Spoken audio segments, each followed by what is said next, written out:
કે જગતની માલિપા એમ કહેવાય કે ગોકુળપુરા જેવું ગામ હોય ને ગામની માલિપા એ થળિયાવાળી મેરડી કહેવાતી હોય. અને પ્રવીણ ભુવાજી એમ કહેવાય કે મણીધર ભુવાજી હોય, રાખડી બંધ ભુવાજી હોય. એકવાર ભગવતીને કગરવટ કરી હોય, હાજે કગરવટ કરીને હવાર ના પડે ઈ થળિયાવાળી મેરડી હો. પણ સમયની માલિપા કેવી વેળા બને છે.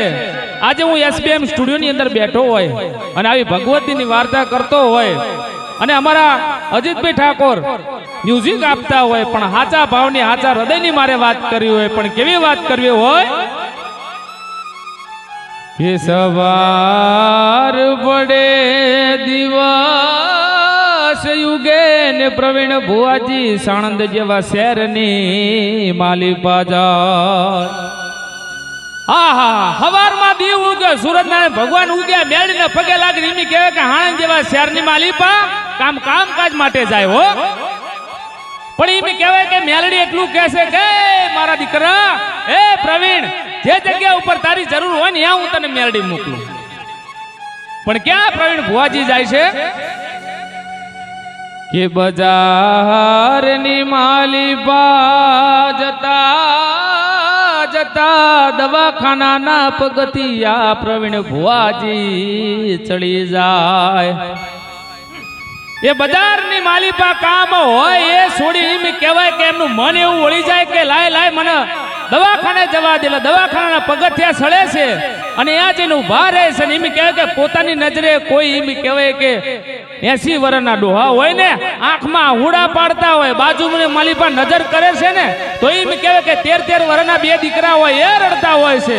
અને હજુ એને આગળ નજર કરે છે ત્યારે એમ કહેવાય કે 35 વર્ષની બાઈ હોય ને એ આયું કે આંસુડાની ધાર રડતી હોય છે હો. પણ કેમ રડતી હોય છે? એટલે પ્રવીણ ભુવાજી છે ને આ બધું જોઈ અને એમ કહેવાય કે ચિંતિત થઈ જાય, જોડે જઈને એટલું કહે છે કે તમે કેમ રડો છો? આહા, એ દાદા, એ બેન, એ દીકરા, કેમ રડો છો? શું કારણ છે? શું દુઃખ છે? પણ એમ કહેવાય કે જ્યારે દુઃખની ઘડી હોય એટલે મોઢામાંથી એક શબ્દ ના નીકળે હો. અને પછી એમ કે બાજુની માલિપા એમના કોઈ હગાવાળા હતા ને એમણે કીધું, શું વાત કરી કે જે આ 80 વર્ષના જે દાદા છે ને દાદા, એમનો દીકરો એક ને એક દીકરો હતો. અને આ જે દીકરા છે ને દીકરા, એમનો બાપ અને જે સામે 35 વર્ષની જે વવાર રડે છે ને એમના ધણી. વાતમાં કાંઈ નતું. દવાખાનાની માલિપા એમ કહેવાય કે કાલ હાથના લાયા છે ને આઈસીયુમાં મેક્યા હતા, અત્યારમાં સમાચાર આપ્યા છે. કેવા સમાચાર આપ્યા છે કે દીકરાનામાં જીવ નથી રહ્યો. વાતમાં કાંઈ નતું હો. કે જીવતરમાં એમ કહેવાય કે એકવાર શરીરમાં અમુચણો ઉપડી હતી ને ત્યારે એમ કહેવાય કે સ્ટેન્ડ મુકાયું હતું હો. એટલે સ્ટેન્ડ એટલે કોઈ વાતને સમજે કોઈ ના સમજે કે એટેક આવે ને ત્યારે એમ કહેવાય કે એવી સ્પ્રિંગ મૂકવામાં આવે. એવી એમ કહેવાય કે આજથી 2 વર્ષ પહેલા મૂકી હતી અને ફરીવાર અમુચણ થવી અને લાવવાના અચાનક એમના ખોળેની માલિપા જીવ નથી રહ્યો. આહા, ત્યારે પ્રવીણ ભુવાજી આટલી વાત સાંભળી ને એટલે એમ કહેવાય કે ચિંતિત થઈ ગયા હો. અને થોડીક વાર ઉભા રહ્યા, ત્યાંથી થોડાક હાલીને ગયા એ દવાખાનાની માલિપા, આઈસી રૂમની માલિપા જ્યાં દીકરાને સુવાડ્યો હતો ને 36-37 વર્ષની ઉંમર હશે હો. એ ગોળ કાચની બારીમાંથી એમ કહેવાય કે પ્રવીણ ભુવાજીએ નજર કરી અને નજર કરીને જોયું ને તો એમ કહેવાય કે શરીરનું એકય અંગ હલતું નથી.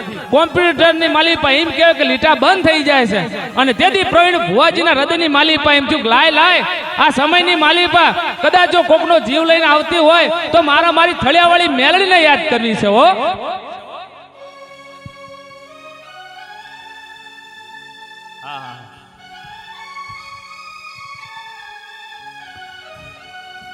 કે હૃદયની માલિપા ભાવ રાખી થળિયાવાળી મેલડીને યાદ કર રે મારા દાદાની દેવી તન મનાવું મેલડી.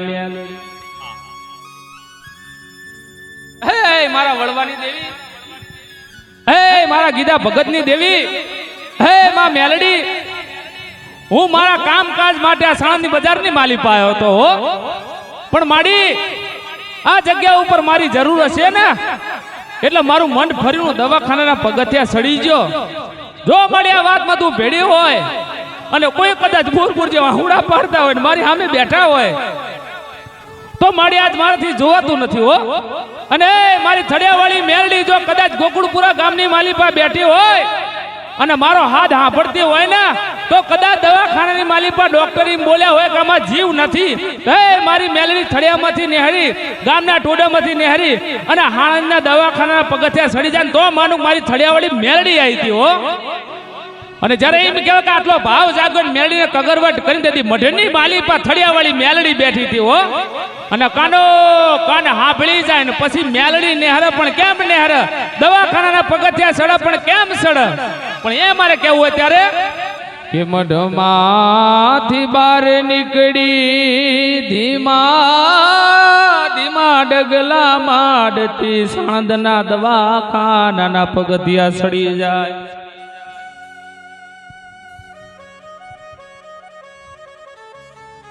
કે એ પ્રવીણ ભુવાજી એમ કે દવાખાનાની માલિપા પોકાર કર્યો, આ બાજુ ગામમાંથી મેલડી નીકળી અને એમ કહેવાય કે દવાખાનાના પગથિયા સડી જઈ અને સડીને એમ કે પ્રવીણ ભુવાજીના કાનની માલિપા ફૂંક મારી કે દીકરા આ સમયની માલિપા 5 ઘડી હું થવા નહીં દઉં હો. દાદા એમના જે પરિવાર બેઠો છે ને જે રડે છે ને એટલું જઈને કઈ ના કે મુજાશો નહીં.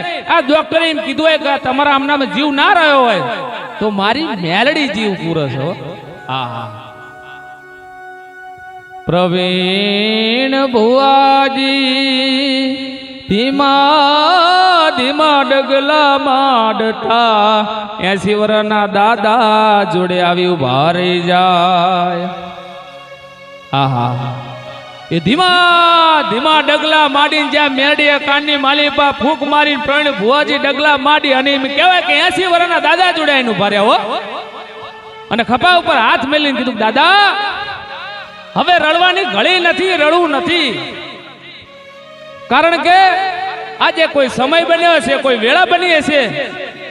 આ તમારો દીકરો છે એનામાં જીવ નથી ને આ કોમ્પ્યુટરની માલિપા લીટા બંધ થઈ ગયા હશે, ડોક્ટર બધા છૂટી પડ્યા છે.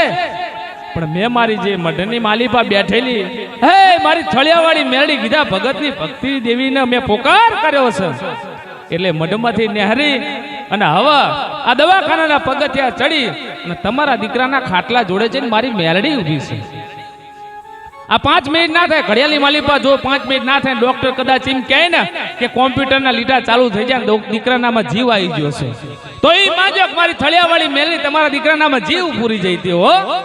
હા દાદા પેલા કોઈ નવો માણસ હોય તો જોવો તો ભરોસો ના કરે, વિશ્વાસ ના કરે. એમ કે મને મારો દીકરો મરી ગયો છે ને એટલે મને દિલાસો આપે છે, મારી જોડે વાતું કરે છે કે મને ખોટું ના લાગે. પણ ખરેખર એવી વાત બની 1 2 3 4 મિનિટ વીતી જાય એમ કહેવાય કે 5મી મિનિટની તૈયારી હતી અને સમયની માલિપા ડોક્ટર દોડા દોડ કરવા લાગ્યા હો.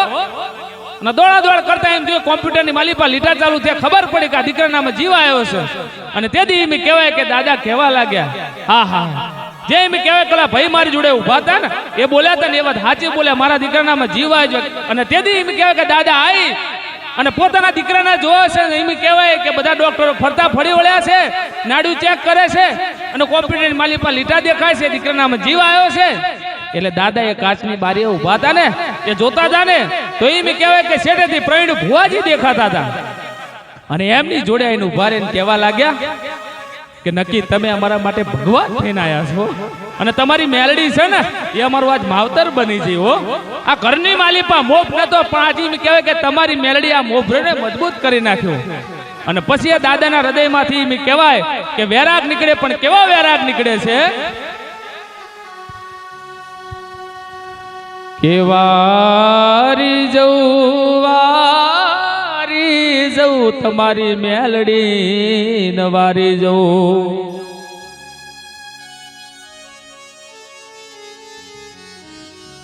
મારો એકનો એક દીકરો યમરાજ પાસેથી પાછો લઈને આવી તમારી થળિયાવાળી મેલડી નવારી જવું.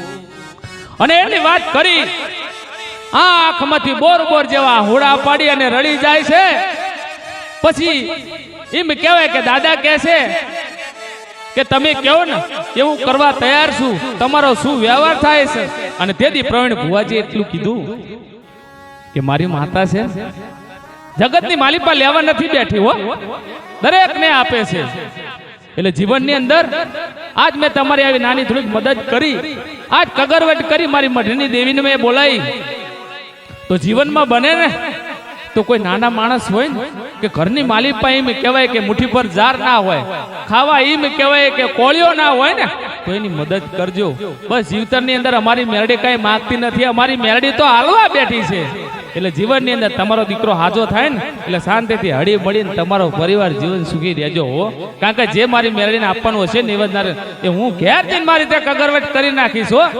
અને એમ કેવું કે એટલું કઈ ને ભુવાજી ધીમા ધીમા ડગલા મારતા, આંખમાંથી આ હોડા પાડતા અને આગળ મેરડી હાલી જાય અને વાહે પ્રવીણ ભુવાજી હાલી જાય ને પ્રવીણ ભુવાજી હૃદયની માલિપા એમ થયું કે વાય વાય કદાચ આજ મારા કડની દેવી, હે મારા મઢની દેવી થળિયાવાળી મેરડી ગીધા ભગતની ભક્તિનો પોકાર કર્યો અને એમ કહેવાય કે કોકનામાં જીવ પૂર્યો હે તો એમ કહેવાય કે એમનું હૈયું ભરાય જાય આંખમાંથી આ હોડા પાડે અને એમ કહે કે તારા જેવી જો આવી મને દેવી મળી છે ને તો જીવનની અંદર મને બધું મળી જશે હો. એટલે જીવનની અંદર મઢની માલિપા આવી દેવી પૂજ્યો હોય અને કદાચ તમે કોઈ એવા માર્ગે જતા હોય ને જે જગ્યા ઉપર જવાનું હોય ને એ જગ્યા ઉપર દેવી લઈ જાય ને એટલે હાલ્યા જજો અને આજે જો કોઈનું થાય ને તો સારું કરજો, ખરાબ કરતા નહીં. એટલે ગોકુળપુરા ગામની માલિપા આ થળિયાવાળી મેલડી, આ પ્રવીણ ભુવાજીની દેવી, આ ગીધા ભગતની ભક્તિ હો. બોલો મેલડી માદની.